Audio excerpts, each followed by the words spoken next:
আলোচনায় অংশগ্রহণ করবেন ব্রাহ্মণবাড়িয়া 2 আসন থেকে নির্বাচিত মাননীয় সংসদ সদস্য রুমিন ফারহানা। রুমিন ফারহানা, আপনার সময় 10 মিনিট। Thank you. মাননীয় স্পিকার, আপনাকে ধন্যবাদ। মাননীয় স্পিকার, এখন চলছে রাষ্ট্রপতির ভাষণের উপর আলোচনা। বাংলাদেশের সংবিধান অনুযায়ী প্রধানমন্ত্রী এবং প্রধান বিচারপতি নিয়োগ ছাড়া রাষ্ট্রপতিকে আর সকল কিছুই প্রধানমন্ত্রীর পরামর্শক্রমে করতে হয় এবং প্রধানমন্ত্রী রাষ্ট্রপতিকে কি পরামর্শ দিলেন সেই ব্যাপারেও কোথায় কোনো প্রশ্ন উত্থাপন করা যায় না।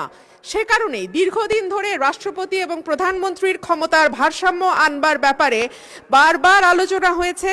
সরকারি দল, বিরোধী দল, 24-এর অভ্যুত্থানের আগে পরে সকল সময় বলা হয়েছে যে রাষ্ট্রপতি এবং প্রধানমন্ত্রীর ক্ষমতার ভারসাম্য আনা হোক।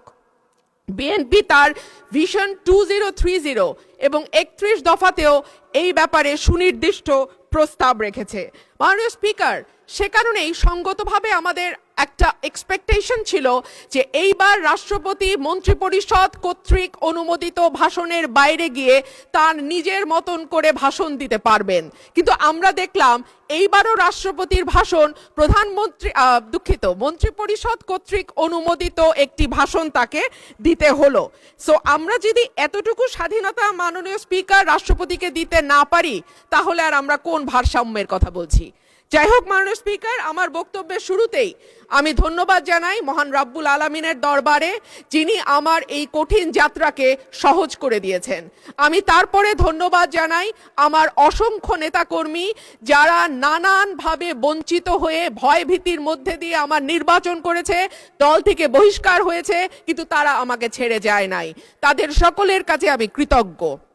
মাননীয় স্পিকার, আমি আরও ধন্যবাদ জানাই বিএনপিকে আমাকে মনোনয়ন না দেবার জন্যে। আমাকে মনোনয়ন না দেওয়ার কারণেই আমি বুঝতে পেরেছি বাংলাদেশের টেকনাফ থেকে তেঁতুলিয়া কত লক্ষ মানুষের ভালোবাসা, দোয়া, সহযোগিতা আমার পাশে ছিল। একটা দলীয় গণ্ডির মধ্যে থেকে নির্বাচন করলে এইটা বুঝবার সৌভাগ্য আমার হতো না। মাননীয় স্পিকার, আমি গভীর শ্রদ্ধার সঙ্গে স্মরণ করি দেশনেত্রী, 3 বারের সাবেক প্রধানমন্ত্রী বেগম খালেদা জিয়াকে, যিনি আমাকে স্নেহ দিয়ে রাজনীতিতে এনেছিলেন এবং আমি বিশ্বাস করি তার অপূর্ণতা এই সংসদে কোনো দিন পূরণ হবে না। মাননীয় স্পিকার, হাজার মানুষের আত্মত্যাগ, তার ফসল হচ্ছে আজকের এই সংসদ। এই মানুষগুলো কারা যাদের আত্মত্যাগের বিনিময়ে আমরা আজকে কেউ মন্ত্রী, কেউ এমপি, কেউ সরকারি দল, কেউ বিরোধী দল হয়ে এসে সংসদে বসেছি? মাননীয় স্পিকার, তাদের স্বপ্ন কি ছিল? তারা জানতো তাদের এই আত্মত্যাগের বিনিময়ে তারা কিন্তু কেউ মন্ত্রী হবে না, এমপিও হবে না। তারা ছিল সাধারণ মানুষ, একেবারে খেটে খাওয়া সাধারণ জনগণ বাংলাদেশের। তারা একটা স্বপ্ন দেখেছিল, একটা নতুন বাংলাদেশ তৈরির স্বপ্ন, একটা নতুন রাজনীতি নির্মাণের স্বপ্ন, একটা নতুন চিন্তার জন্ম দেওয়ার স্বপ্ন, এবং সর্বোপরি সকলের জন্য যে ভীষণ রকম বৈষম্য আমরা দেখেছি গত কয়েক বছর, সেখান থেকে মুক্ত হয়ে সকলকে নিয়ে, সকলকে একসাথে করে একটা বাংলাদেশের স্বপ্ন। সেই সকল মানুষের কাছে আমি এবং আমি বিশ্বাস করি আমার সহকর্মী এই সংসদ সদস্যরা সকলেই কৃতজ্ঞ। মাননীয় স্পিকার, শহীদদের যে প্রত্যাশা নিয়ে গণ অভ্যুত্থান, সেই প্রত্যাশা কিন্তু বায়বীয় বা অলীক কোনো বিষয় ছিল না। এখনো যদি আমরা দেয়ালে দেয়ালে তাকাই, আমরা দেখব তারা তাদের স্বপ্নের কথা দেয়ালে লিখে গেছে। উই ওয়ান্ট জাস্টিস, কিংবা দেশটা কারো বাপের না, তুমি কে আমি কে, বিকল্প বিকল্প। আসছে ফাগুন, আমরা হব দ্বিগুণ, শোনো মহাজন, আমরা অনেকজন। Change the rules, be a voice not echo. দিনে নাটক, রাতে আটক, নাটক কম করো প্রিয়, হামাক ব্যাটাক মারলু কেন? এমন হাজার প্রশ্ন, লক্ষ জিজ্ঞাসা। এই লড়াইটা কেবল একটা সরকার পরিবর্তনের লড়াই ছিল না মাননীয় স্পিকার। যেই কথাটি আমি বলেছি, একটা স্বপ্ন, একটা নতুন বাংলাদেশ, সকলকে নিয়ে সকলের বাংলাদেশ গঠন করবার একটা স্বপ্ন নিয়ে এই গণ অভ্যুত্থান হয়েছিল। মাননীয় স্পিকার, আমরা স্বপ্ন দেখেছিলাম ধর্ম, বর্ণ, জাতিগোষ্ঠী বা লৈঙ্গিক পরিচয়ের ভিত্তিতে কাউকে অপর বা আদার করে দেয়া হবে না। মাননীয় স্পিকার, আমি খুব বিনয়ের সাথে বলি, এই আন্দোলনের সম্মুখ সারিতে ছিলেন নারীরা। এক ঝাঁক নতুন প্রজন্মের তরুণ মুখ আমরা পেয়েছিলাম। সেই নারীরা 1 বছর পার না হতে হারিয়ে গেলেন কেন 7 জন নারী সাংসদের এই সংসদে, সেই প্রশ্নটা আমি আপনাদের কাছে রেখে যাচ্ছি।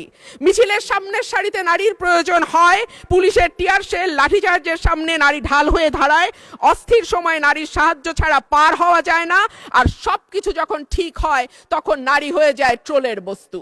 নারীর পোশাক, নারীর চেহারা, নারীর কথা, নারীর হাসি সবকিছুই তখন হাসির খোরাকে পরিণত হয়। মাননীয় স্পিকার, আমি আপনার মাধ্যমে আজকের সংসদে আরেকটি কথা বলে যাই। 52% মানুষকে পেছনে ফেলে নতুন বাংলাদেশ রচনার কোনো চিন্তা যদি কেউ করে থাকে, সেটা কখনো সম্ভব না, কোনো দিন সম্ভব না। মাননীয় স্পিকার, রাষ্ট্রপতি ভাষণের 5 নম্বর প্যারায় বলা হয়েছে, বিবিএস এর চূড়ান্ত হিসাব অনুযায়ী জিডিপি প্রবৃদ্ধির হার 3.49%। প্রবৃদ্ধি হচ্ছে, উৎপাদন বাড়ছে, কিন্তু সেই অনুপাতে কর্মসংস্থান সৃষ্টি হচ্ছে না, বরং উৎপাদন ও সেবা খাতগুলোকে অর্থনীতির মূল চালিকা শক্তি হিসেবে ধরা হয়। সেই 2 খাতেই কর্মসংস্থান চলছে। একে চাকরিবিহীন প্রবৃদ্ধি বলে, যা দীর্ঘমেয়াদে অর্থনীতির স্থিতিশীলতা, অন্তর্ভুক্তিমূলক প্রবৃদ্ধির জন্য একটি বড় ঝুঁকি।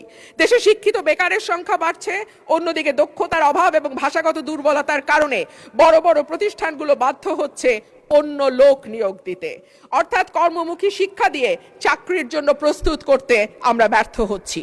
মাধ্যমিকের নিচে শিক্ষাগত যোগ্যতা থাকা ব্যক্তিদের বেকারত্বের হার যেখানে 3.01%, সেখানে উচ্চ ডিগ্রিধারীদের ক্ষেত্রে এটি 8.7%। ভাষণের 6 নম্বর প্যারায় মূল্যস্ফীতির কথা বলা আছে।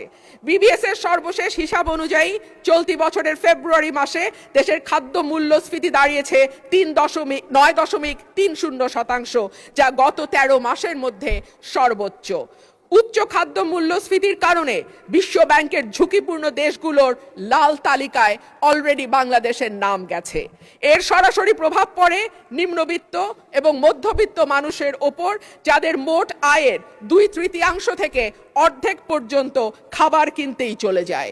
ক্রমাগত মূল্যস্ফীতি দারিদ্র্য বাড়ায়, পুষ্টিহীনতা তৈরি করে এবং আগামী প্রজন্মের মেধা বিকাশে সরাসরি প্রভাব রাখে। মাননীয় স্পিকার, প্যারা 7-এ রাষ্ট্রপতি 19শে ফেব্রুয়ারি পর্যন্ত বৈদেশিক মুদ্রার যে রিজার্ভ, সেটা দাঁড়িয়েছে $34.78 বিলিয়ন বলে ঘোষণা করেছেন।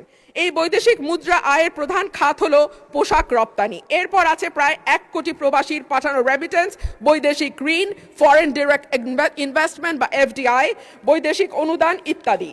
একক শিল্প হিসেবে তৈরি পোশাক খাতের উপর অতিরিক্ত নির্ভরতা, বৈদেশিক ঋণ বেড়ে $113.51 বিলিয়ন হওয়া, এফডিআই এর ক্রমাবনমন ইত্যাদিকে মোকাবেলা করতে হলে রফতানি পণ্যের বহুমুখীকরণ, বিনিয়োগ বান্ধব পরিবেশ তৈরি, বিদেশে দক্ষ শ্রমশক্তি প্রেরণের কোনো বিকল্প নাই।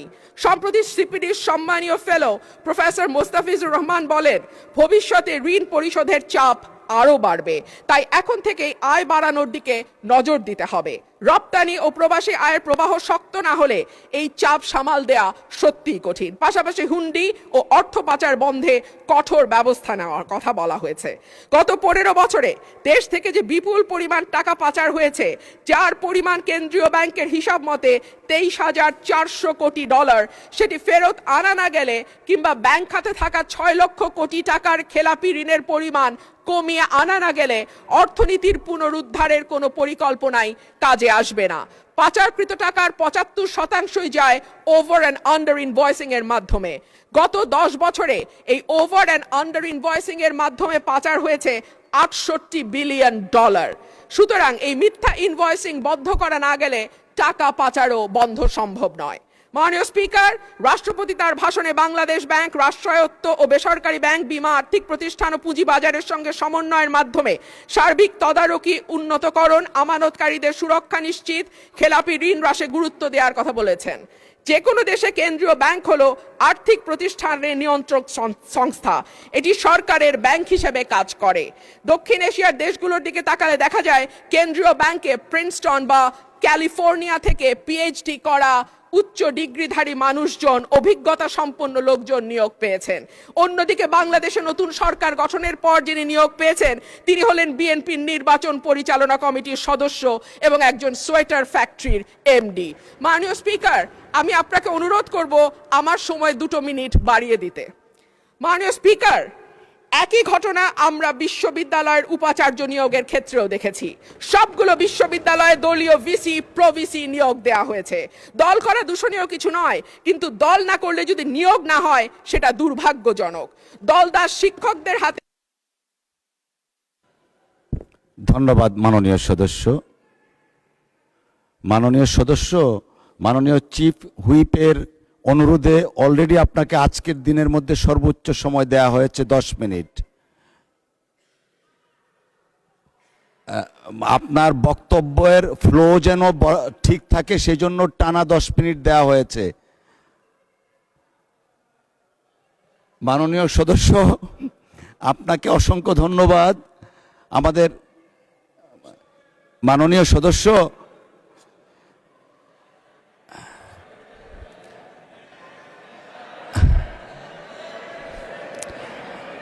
মাননীয় সদস্য আপনি দয়া করে বসুন। You will have time, next time আপনাকে দেয়া হবে। এখন আমরা let us continue our business. I humbly request you to take your seat. Thank you.